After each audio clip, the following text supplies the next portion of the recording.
52 episodes, 52 ordinary people, 52 real stories about things that affect overall health. Because there is a lot more that goes into being healthy than food and fitness. Inspiration, support, a new perspective, and knowledge. You'll find that and more here on the Healthability Project. Welcome to the Healthability Project. I'm Robin McKenna. The latest U.S. Census reports that in 2020, about 1 in 6 people in the U.S. were aged 65 and over. The Urban Institute reports that the number of Americans aged 65 and older will more than double over the next 40 years, reaching 80 million people in 2040. The number of adults ages 85 and older, the group most often needing help with basic personal care, will nearly quadruple between 2000 and 2040.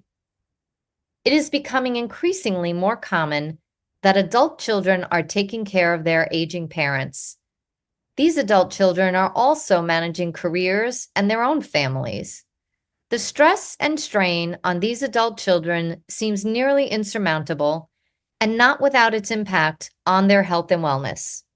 Here to share her story about taking care of an aging parent is Dorothy Schiller. Dorothy Schiller is an e-commerce marketing and sales director. She helps large retailers to develop and execute their e-commerce strategies within the omni-channel home space. She creates imagery, videography, brand language, POV to drive consumers to purchase. Dorothy has always enjoyed starting and running businesses. In fact, she entered the online market space with innovative technology that allowed direct-to-consumer purchases, revolutionizing many home product purchases that were traditionally sold in brick-and-mortar retailers. With a strong design focus, she partnered with 2 of the world's largest retailers in development of a multi-billion-dollar business. Much of her time was spent traveling the world in pursuit of advances in technology in bringing product to consumers. Dorothy is a single mother and the only child of Virginia and George Schiller. She was the sole caretaker of her mother for 20 years. This included medical and life care when her mother developed dementia. When Dorothy is not working on her business, she likes to devote her time in helping battered women in recovery and spending time riding horses at her home on the Central Coast of California. Thanks so much for joining me today, Dorothy. I am so glad to have you here and to hear your story and have others hear it too, because I think what you went through is what many people are facing now. And I think you'll be able to help somebody who's going through what they're going through. So thanks very much.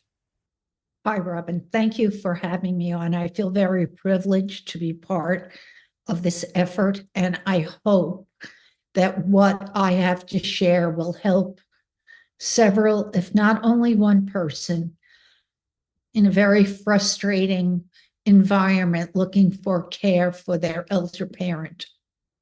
Being an only child, I made a promise to my father that I would always take care of my mom. I brought her to live with me when I was working in Bentonville, Arkansas, and I'm sure anybody could read between the lines knowing what retailer is in Bentonville, Arkansas. Needless to say, I was in a very high-pressure position as an executive, and my mother lived in my home with me. When she first came, she was just starting to have a little bit of cognitive memory issues, not anything that was marked in terms of forgetfulness, but I did reach out to some organizations in the Arkansas area that would help with memory care to senior citizens. This opened a new world for me, and I realized that my mother was on her way into the abyss of dementia. It was extremely frightening on all counts. She was frightened. She was very angry. I was frightened. I can't say I was angry at the time. I was very frustrated because I was faced with challenges that I knew nothing about. And because I was dealing with my career, I had issues with time management and when could I really research what my mom needed. Fortunately, I had wonderful support corporately when I was traveling all over the world and my mom was home alone. They helped me find someone to come into my home, to be an aid for my mom, extremely understanding, and helped me with the financial burden of what this actually entailed, which was quite tremendous, and then became very fearful for me because I realized that at that point in time, I could never continue to support the care that she would invariably need. I started doing my homework, and I'd like to make a suggestion to anyone and everyone who feels they're at the end of their rope or just trying to navigate all of the different avenues of senior health care. I hired an elder care attorney. This was probably, well, wasn't, but it is the most important thing that I had done in my journey. Relative to the cost, which was not inexpensive, but I was then free to work with the attorney and his team, and they had relationships with Social Security, Medicare and Medicaid, different 501(c) organizations that supported seniors with dementia, and also with the Veterans Administration. In doing this, it became apparent to me that there were different ways and different resources that I could use to find the care that my mom needed. We decided after 3 or 4 years of her being in the home with me, my home with me, that it was time she moved into a facility, which was heartbreaking. And I very vividly remember the conversation that we had, and I prayed about it so much because I wanted to have the strength and the empathy not to feel that I was taking things away from her, that I was locking her away, and that she was not an important part of my life any longer. This is something I learned from the research I did dealing with dementia people. They often feel they're worthless. They can't articulate this. They also start to feel that they don't have a connection to their family. And there is, I wouldn't say, fear is not even the word to use for it. It's so much more.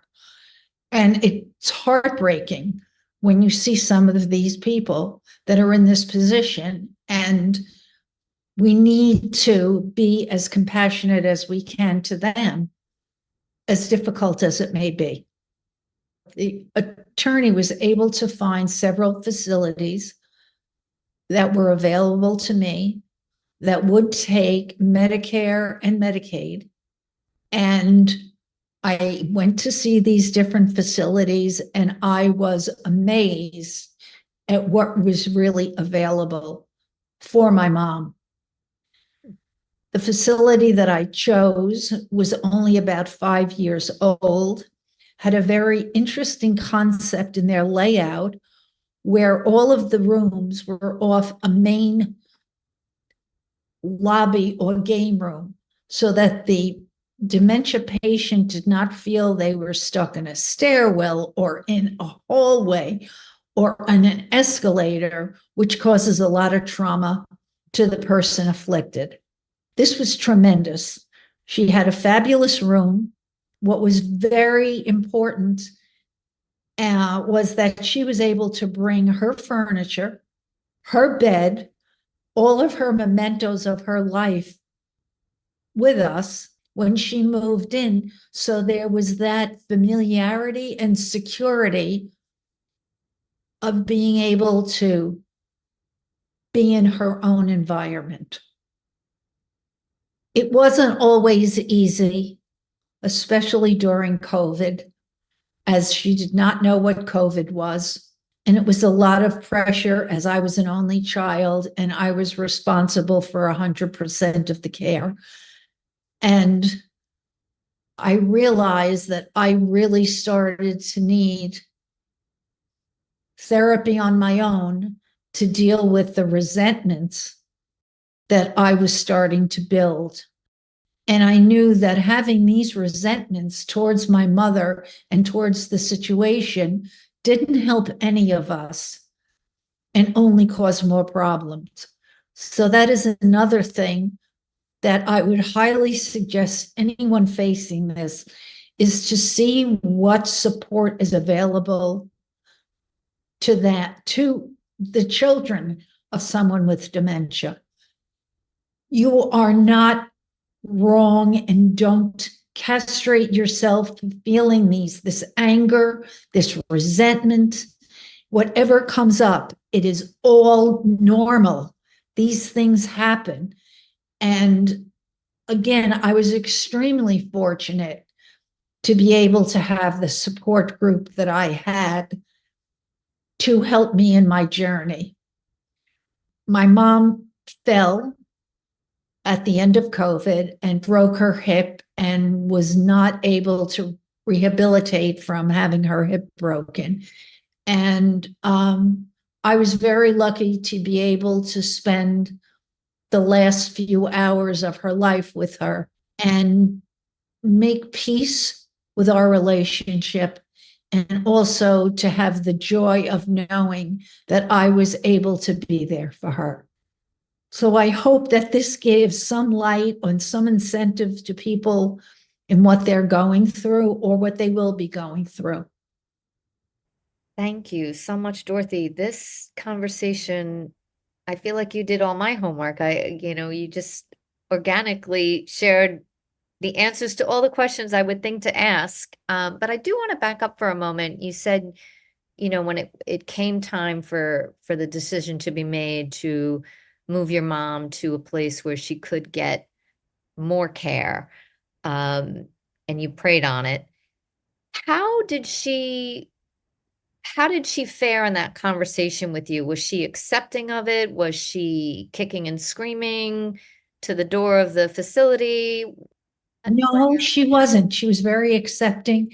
And I tried to have her make as many decisions for herself as possible, as she was capable of doing.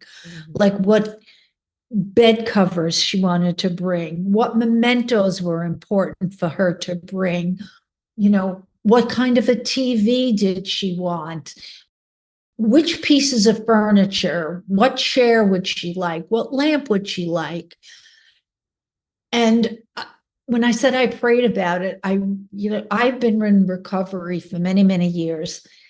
And this really helped me to get through my recovery in so many ways, because when I spoke to her, I told her that I loved her very much and that I wanted the best for both of us. And I did not want our relationship to break down. And it was a question of safety for her and for myself.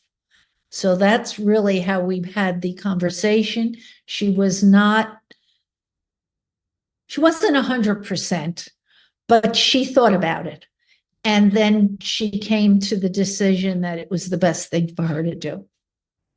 It sounds like you did a lot of research along your journey and really took the time to inform yourself of what was coming and what the world was going to be like for you and your mother. And while that had to be stressful trying to fit in the time to do that, it must have simultaneously, even though you may not have liked the prognosis, been somewhat of a relief or helpful to your peace of mind to understand what was coming and what was going on.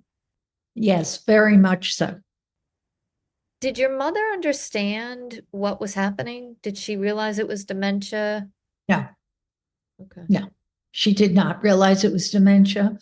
And in the last 3 years, her cognitive skills were not there. She didn't remember whether she bathed or not, didn't remember her family. She knew me all the time, but she didn't remember her brother or her other family members. She did remember my son, who she adored, and always asked for him. But, I realized that this was probably a good sign for me, because that's when I knew that whatever would have happened would have caused her harm had she been alone or with limited care. Mhm. So she was not that aware, and her motor skills deteriorated very rapidly, and that's something that's extremely frightening. She started to lose her ability to talk, and she couldn't really walk that well. That was very frustrating frustrating for her or for you to see and for just me to see. Mhm. For me to see. Yeah. I would periodically want to take, which I was allowed to do, take her out for a ride or take her to the store to do a little shopping. And I would come back exhausted because it would be like taking care of a toddler. Mhm. Mhm. But, I did it because I loved her. Mhm. And I've now, after all these years, I feel like I really showed up for myself and for her. And I can live in peace, which is great. Wow. That's impressive. That's really impressive. I'd like to end it here, but I do have one more question. Sure. Just to back up about the attorney that you were able to find who really did a lot of the heavy lifting, thankfully, for you. At that time, there probably weren't a whole lot of elder attorneys out there. No, very few actually. And I actually found him through one of the memory care facilities, which was a 501(c) that was run by Walmart Corporation, you know, and it made such a remarkable difference. I never, ever would have thought that there were so many things that were available to me. And I know that as a layperson, I could not have navigated the red tape without working with someone who understood what really needed to be done. That was critical. Mhm. And you said you found this person through Through the a memory care facility. Yes. looking back on the journey, is there anything you would have done differently or how has it changed your perspective or your outlook on life? Good question, Robin. At the time, I probably would have said that I would have done things differently. But hindsight is 2020. And when I look back at it now, I really was extremely lucky to have this facility that was close to my home, that was priced at such a level that we were able to take care of her the way she needed to be taken care of. And the people there were very caring. Mm-hmm. And I still had a certain level of freedom to do certain things that I wanted to do. It also now leaves me in such a state of gratitude. And I wake up thinking every day that I have to remain teachable. I must constantly stretch my own muscles to learn something new and do things differently, because I am the only person I can lean on. And it's so easy to fall into a habitual pattern as we age and not take care of ourselves. Wow. That's great advice. That's great advice. This has been an extraordinary conversation. Your journey, I am certain, will resonate with many, many people. So thank you so much for your time today, Dorothy. I really, really appreciate it. You're welcome, Robin. And again, it's been my pleasure to speak with you. Thank you. Listeners, if you like today's episode, please like us, share us, tell your friends about us. And if you have any questions, comments, or suggestions, you can reach me at thehealthabilityproject@gmail.com. Stay tuned for next week. Thanks for joining us today at the Health Ability Project.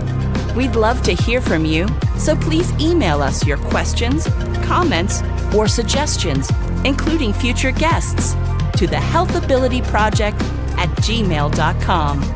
And please like us, subscribe, and share us with your friends.